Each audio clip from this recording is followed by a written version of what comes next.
Edward and Alfred. Welcome to the show. It's Edward and Alfred.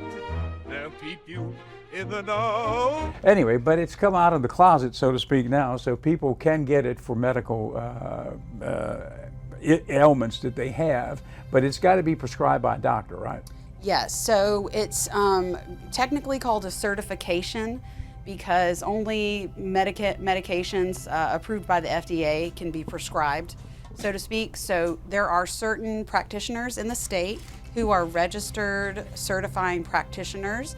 That includes doctors, nurse practitioners, and you go see them. You have a special appointment just with them.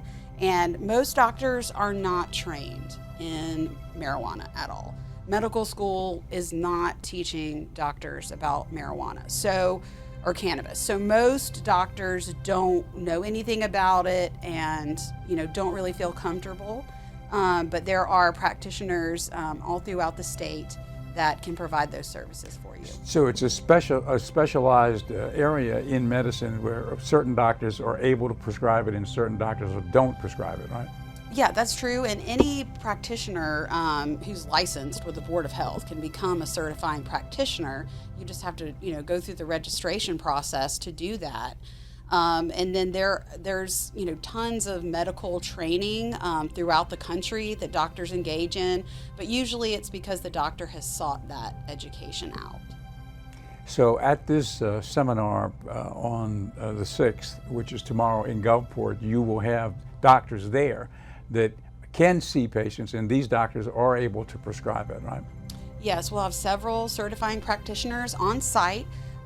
We have HIPAA compliant spaces so that patients can have private time with the practitioner to go over their condition. We encourage people to bring their medical records if they have access to them. We can get access to those records on site electronically. Most people have either Singing River Health or Memorial or Baptist Medical. There's some sort of group where records are kept. Some people have access to records on their phone, and that's fine. And some people aren't able to get access to their records without a specific HIPAA request. And so our practitioners can do that for you.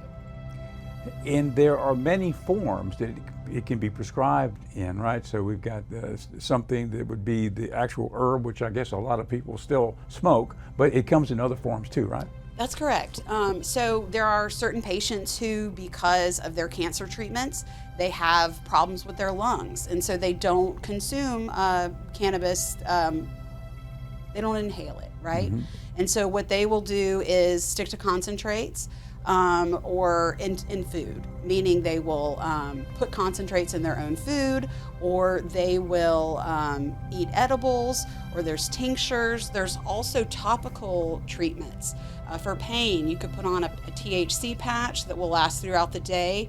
It absorbs through your bloodstream, and it doesn't make you intoxicated the way that you might feel if you took a high dose of a gummy or some sort of edible, right? Mm-hmm. And then there's people who, because of the way their body is, they don't have the proper liver enzymes, they can't process an edible.